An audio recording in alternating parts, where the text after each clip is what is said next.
ஆண்டவராகிய இயேசு கிறிஸ்துவின் நாம் மையப்படுவதாக இந்த காலை வேளையிலே உங்கள் யாவரையும் பார்ப்பதில் மிகுந்த சந்தோஷம். One of the beautiful sermons of Jesus Christ அப்படின்னு சொல்லணும்னா இந்த மத்தேயு 5ஆம் அதிகாரம், மல்டிடியூட்ஸ். இயேசு கிறிஸ்து திரளான ஆட்களுக்கு அவர் மலை பிரசங்கம் பண்ணினார். இந்த மலை பிரசங்கத்தில் பல சத்தியங்களை சொல்கிறார். அதில் நான் என் வாழ்க்கையில் ரொம்ப இம்ப்ரெஸ் சில காரியங்கள்லாம் இருக்குது. இந்த காலை வேளையில் ஒரு காரியத்தை நான் சொல்ல விரும்புகிறேன். மத்தேயு 5ஆம் அதிகாரம் 9ஆம் வசனம் பாருங்களேன். இது நம்ம லைஃப்பில் கண்டிப்பாக தேவைப்படுற ஒரு விஷயங்க. வாசிக்கிறேன், கவனிங்க. சமாதானம் பண்ணுகிறவர்கள் பாக்கியவான்கள், அவர்கள் தேவனுடைய புத்திரர் எனப்படுவார்கள். சமாதானம் பண்ணுகிறவர்கள் அவங்க பாக்கியவான்களாம். அவங்கள ஆண்டவர் ரொம்ப அழகாக கூப்பிடுறாரு. புத்திரர் அப்படின்னு ஒரு கேட்டகரிக்குள்ளே அவங்களை தள்ளுறாரு. அநேக நேரத்தில் நம்ம சமாதானம் பண்ணுறோமான்றது ஒரு பெரிய கேள்வி. வீட்டுக்குள்ளே ஒய்ஃப் கிட்ட, ஹஸ்பண்ட் கிட்ட, பிள்ளைங்கிட்ட, நீங்கள் இருக்கிற இடங்களில் நம்ம சமாதானம் பண்ணுகிறோமா? வசனம் சொல்லுது, கூடுமானால் யாவரோடும் சமாதானம் பண்ணுங்கள், சண்டை போடுங்கள் சொல்லல ஆண்டவர். கூடுமானால் யாவரோடும், உங்களால் முடியுமானால் கூடு மட்டும் எல்லாரோட சமாதானமாக இருங்க அப்படின்னு சொல்கிறார் ஆண்டவர். இன்றைக்கி நம்ம இந்த காலையில் ஒரு காரியத்தை ஆண்டவர்கிட்ட கேட்க போகிறோம். ஆண்டவரே, எனக்கு கோவம் அதிகமாக வருது ஆண்டவரே. சில காரியத்தெல்லாம் பார்க்கும்போது நம்ம கோவம் வருது, ஆட்டோமேட்டிக் கோவம் வருது இல்லை? அந்த ஆண்டவர் மேலே இருக்கிற அந்த வைராக்கியத்தில் பற்றுல சில இடத்துல கோவம் வந்துடுது. டக்குன்னு இதெல்லாம் கேட்டுறணும் அப்படின்னு நமக்கு மாம்சம் துடிக்குது.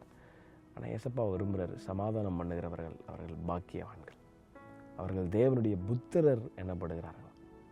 இந்த காலையில் ஏசப்பாட்டை கேட்க போகிறீங்க. ஆண்டவரே, நான் நிறைய ரொம்ப டெம்பர் லூஸ் பண்ணிடுறேன். நிறைய இடத்துல நான் பொறுமையாக இருக்கும்னு நினைக்கிறேன், ஆனால் சமாதானத்தை இழந்து போய்ட்றேன். ஏசப்பா எனக்கு உதவி செய்யுங்க அப்படின்னு கேட்கும்போது ஆண்டவர் சமாதானம் பண்ணுவதற்கு கிருபை தருவார். ஏன் அப்படி சொல்கிறாருன்னா, இது ஆவியின் கனியில் ஒன்று. இந்த காட்லி கேரக்டர் நமக்கு வேணும். என்ன காட்லி கேரக்டர்? சமாதானம் பண்ணணும். சண்டை போடுறதுலாம் இருக்கக்கூடாது. அந்த இடத்துல சமாதானம் பண்ணுகிறோம், பீஸ் மேக்கர்ஸாக இருக்கிறோன்னு ஆவியர் விரும்புகிறார். ஒரு இடத்துல நீங்கள் அபிஷேகம் பண்ணப்பட்டவங்க நீங்கள் ஒரு இடத்துல இருந்தீங்கன்னா அந்த இடத்துல சமாதானம் கண்டிப்பாக இருக்கணும். நம்ம போயிட்டு அந்த இடத்துல இன்னும் வார்த்தைகளை சொல்லி அவங்கள சண்டை மூட்டிகிட்டு இருக்கக்கூடாது. அங்கே சமாதானம் பண்ணுகிறவர்களாக நாம் இருக்க நம்ம அர்ப்பணிக்க வேணும். இது இட் இஸ் அ கிஃப்ட். ஆண்டவர், இந்த கிஃப்ட் எனக்கு தாங்க, நான் சமாதானம் பண்ண கிருபை தாங்க ஆண்டவரே.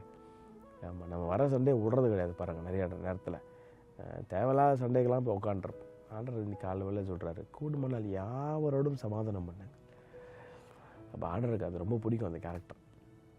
உங்கள் ஃபேமிலி லைஃப்பில் கூட உங்கள் ஹஸ்பண்ட் ரொம்ப கத்துறாரா, நானும் அவருக்கு ஒரு 4 வார்த்தை சேர்ந்து பேசுவேன் அப்படின்னு மாம்சத்தில் செயல்படுறதை காட்டிலும் சமாதானம் பண்ண ட்ரை பண்ணி பாருங்கள்.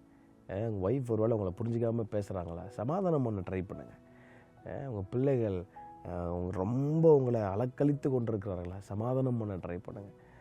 உங்கள் ஒர்க் ஸ்பேஸில் பாஸு, சமாதானம் பண்ணுகிறவர்கள் பாக்கியவான்கள். திட்டுறதுக்கு ஒரு 2 நிமிஷம் ஆகாது நமக்கும். நம்ம எல்லாரும் கோவம் வருது இயல்பு.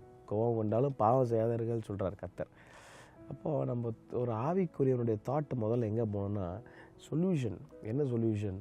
நம்ம திட்டி அந்த இடத்துல ஒரு பெரிய பிரச்சனையை க்ரியேட் பண்ணி அப்புறம் ஒருத்தர் முகம் பார்க்காம முகம் திருப்பிட்டு போகிறது, அதை அது வேஸ்ட் ஆஃப் டைம். ஆண்டவர் விரும்பலை. அது உடைக்கிறது ரொம்ப ஈஸி, கட்டுறது தான் ரொம்ப ரொம்ப கஷ்டம்.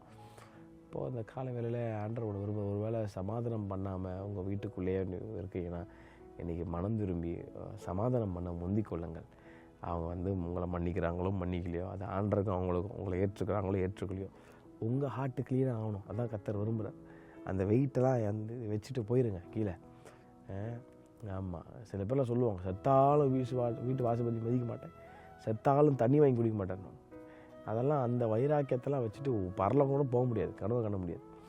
ஆண்டவராகிய இயேசு கிறிஸ்து ஒன்று அதிகம் விரும்புகிறார், சமாதானம் பண்ணுங்கள். சமாதானம் பண்ணுகிறவர்கள் யாரா? தேவனுடைய புத்திரர் எனப்படுகிறார்கள். இன்னைக்கு காலையில் ஆண்டவர்கிட்ட கேட்க போகிறீங்க. கேட்கும்போது உங்களுக்கு நிச்சயம் அந்த ஒரு காட்லி கேரக்டர்ஸை கர்த்தர் தருவார். கர்த்தர் தாமே யாரும் ஆஸ்வதிப்பாராக. ஆமென்.